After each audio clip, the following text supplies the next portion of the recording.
All right, welcome out to another episode of the Pirates Cove podcast. This is episode 114, and it's Thursday afternoon, and that means we have Rockport-Fulton Pirates head football coach Jacob Bible on the podcast to talk some Rockport-Fulton Pirates football. Coach, how you doing this afternoon? I'm doing well. How are you?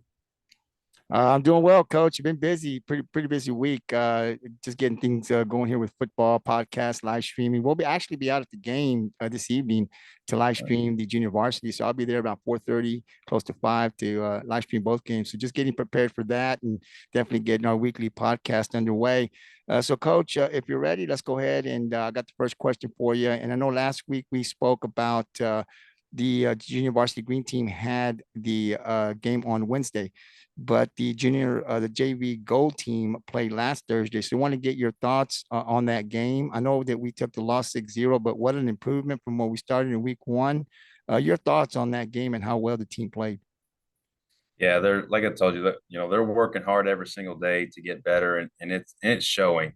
They're starting to play faster, which tells us they're learning more about what our offense and what our defenses are. They're communicating more on the field. They're more confident, and more confident you are on the field and what we're doing, the faster you're going to play, and then it showed. It did. And I remember from week one, and I wasn't able to get out there last week, but just hearing the score, I said, man, that is good. And you said that a lot of those boys really at week one had not played together.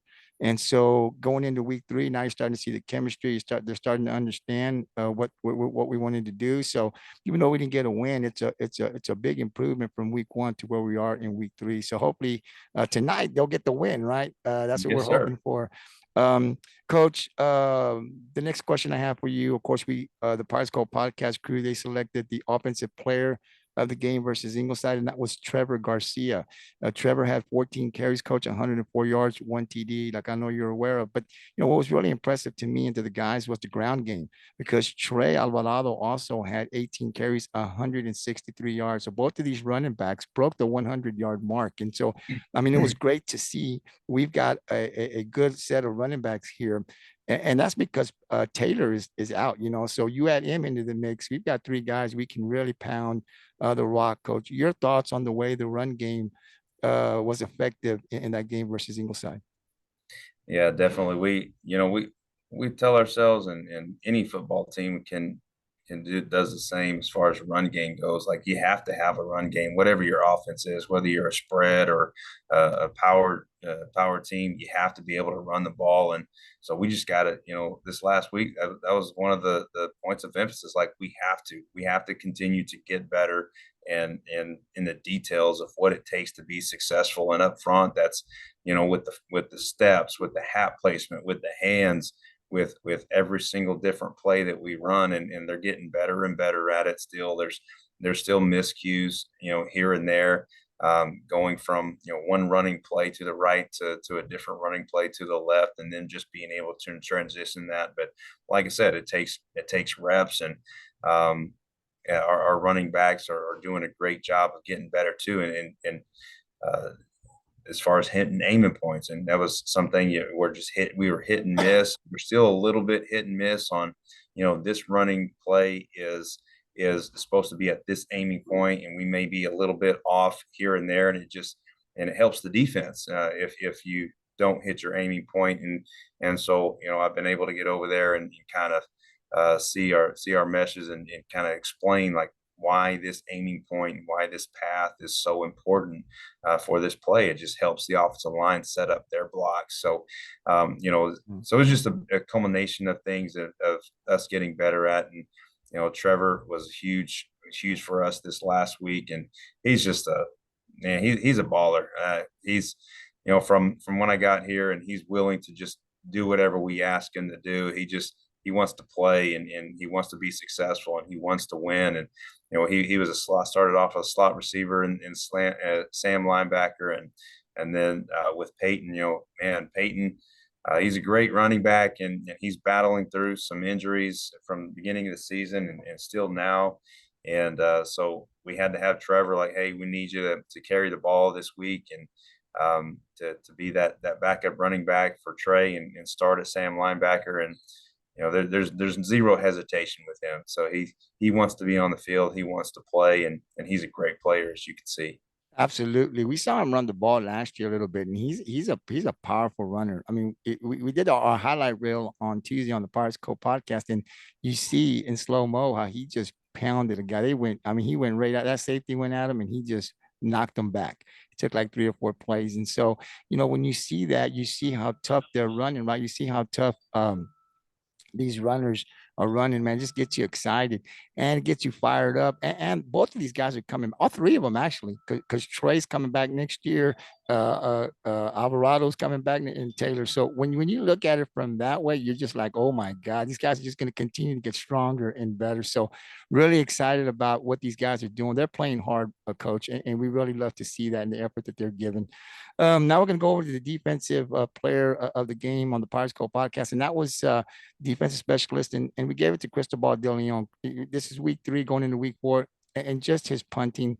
We don't know the average. I know you and I talked about that, but just what he's able to do to flip the field for us, right? When we need him, right? That leg goes 40, 50 yards sometimes, plants that offense in the back, really helping the defense. Just talk to us about, because this is his 4th year. I mean, I've seen him do this since he was a freshman on varsity. So how important is it to have a punter like Cristobal on the team and be able to do this to help us in special teams to be able to get that offense inside their 20 or 10, whatever it may be, and them having to go a long way over to either get a field goal or possibly a touchdown. Yeah, I mean, it's absolutely huge. It's the number one thing in special teams is flipping the field. That is the absolute number one thing when you speak in terms of special teams. So to have a punter like him is a blessing. It's unbelievable. We're very very fortunate to have someone like that on our football team.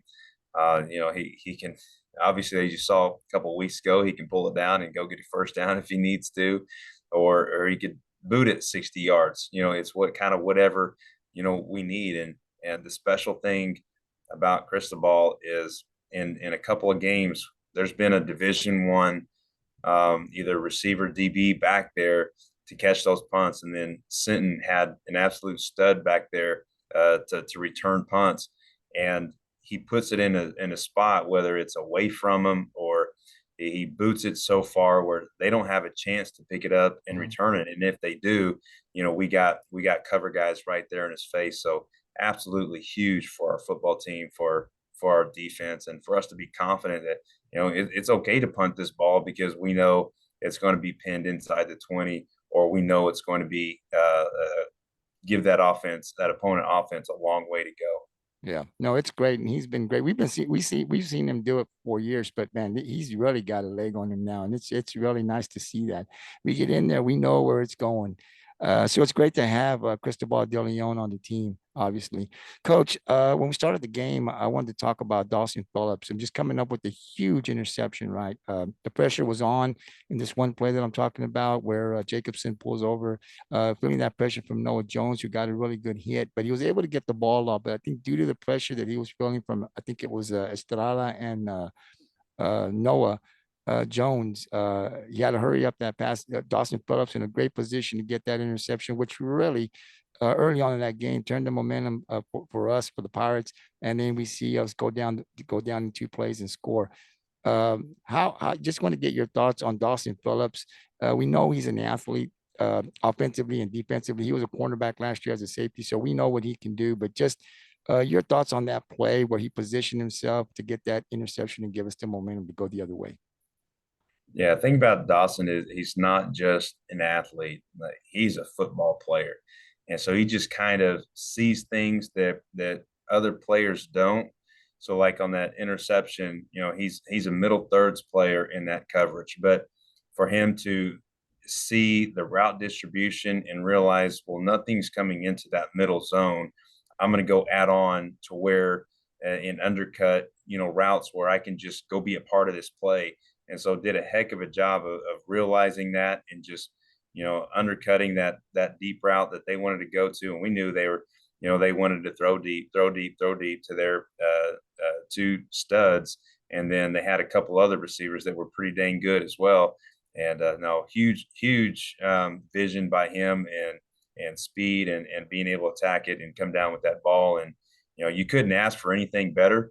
on a first possession, let alone first play. And Yeah, no, coach, and we definitely hope we get to see more of that, right? Because turnovers is so critical to getting our defense off that field. So we're definitely hoping we'll get some more from Dawson Phillips and some of the other guys, getting some of those turnovers to help us out in tomorrow's game. And we'll talk and get your thoughts on that here in just a bit. But I did want to talk to you a little bit about the turnovers and penalties that we saw against Ingleside. Turnovers happen. We know that's part of the game. They strip, they hit the ball, at perfect place, and so turnovers do occur. Penalties do as well, but it seemed like in this game, that is the one thing that hurt us.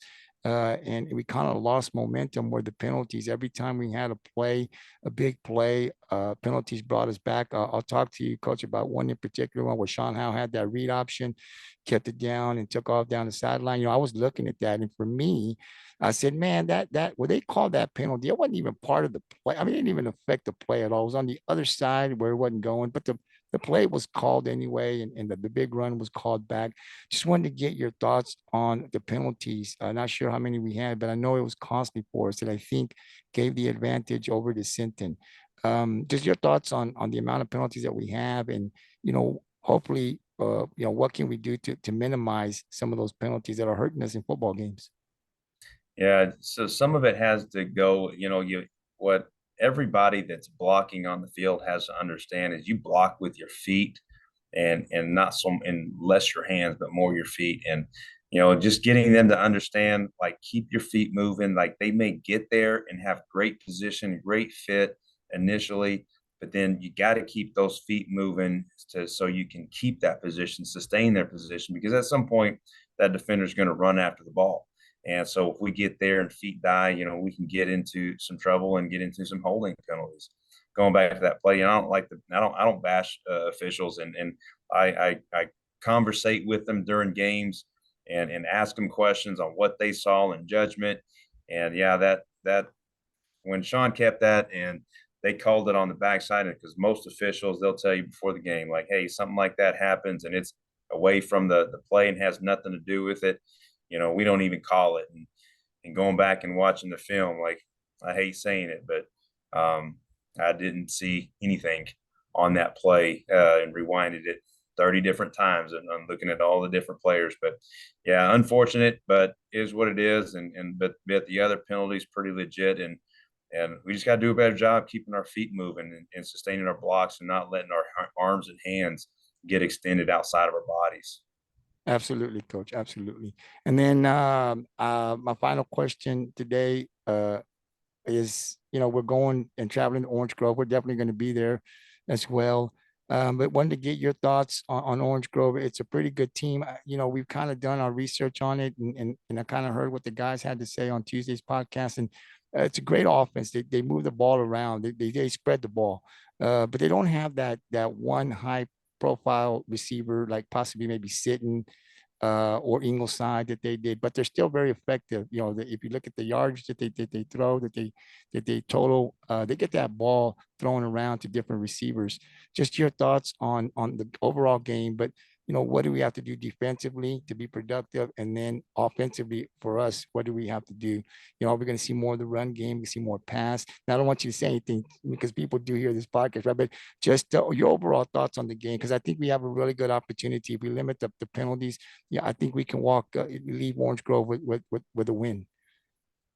That's a high possibility. We got to, like you said, we got to take care of the football. We have to minimize mistakes. We have to stop shooting ourselves in the foot once we get a first down, and then we start going backwards because of penalties and maybe a false start here and or a holding there, or something like that, a misalignment.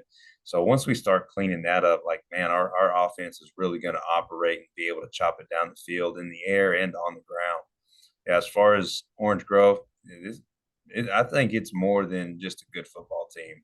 They're a dang good football team. Mhm. The thing with their offense, they may not have that one kid that kind of stands out. They have one kid that they love to chunk the ball down the field to, and he's got really great hands, and he can go up and get the football. But one thing that's impressive is across the board, all of their receivers, they don't drop passes. They're just Mhm. really efficient of finding open grass, and the quarterback's really efficient of putting it in there. and they don't drop them. They catch them, and then they get vertical and get everything that they can get. And the quarterback, he's impressive. Yeah, he when you look at him, it kind of looks like a long and lean, but he doesn't take a whole lot of hard shots. He really knows how to maneuver his body and to avoid contact to get extra yards. So it's an impressive football team defensively. Man, they fly around to the football. Like it's rare that you don't see 8, 9, 10 hats around the football when that ball carrier is getting up, whether it's run or pass. Yeah, and one thing I've noticed about Orange Grove, and this goes back to probably the last 10 years, they always have a quarterback out there. We follow them through youth football when we used to play them in youth, and I was always impressed with they always got a guy that can throw the ball. Some, better than others, but they always have a quarterback that can throw. And so we know what they want to do as far as throwing the ball, and that's what the guys had said on the podcast. They did their research and said they throw the ball to a bunch of receivers. They don't have just one target. They throw it around. And so for Rockport's defense, we're going to have to be ready for that. And hopefully we can get some pressure on the Orange Grove offense. And again, this game will take place tomorrow night, 7:30 is game time. It is a little bit of a drive, but please go out there, support the Rockport-Fulton Pirates. And if you can't make it for whatever reason, you're working, you're out of town or whatever, don't worry about it. You can catch it on GT Sports live stream. We'll be there live streaming the game like we do every Friday night. So definitely support the Pirates either at the game or definitely through the live stream. Coach, thank you very much for coming on. Good luck tomorrow. I'm going to give you the final thoughts. Anything you want to add before we let you go, sir? I just appreciate what y'all do and what y'all do for the people of Rockport of getting the information out to game about games and competition and live streaming and all that and getting this out there. So I appreciate that. Coach, yeah, no problem. And like I said, anytime you need anything from us, don't hesitate to text me or Rick, and we can do it. Definitely be glad to do anything we can for you and the Rockport-Fulton athletic program. Good luck tomorrow, Coach, and we'll see you at All the right. game. Thank you, sir. Yes, sir.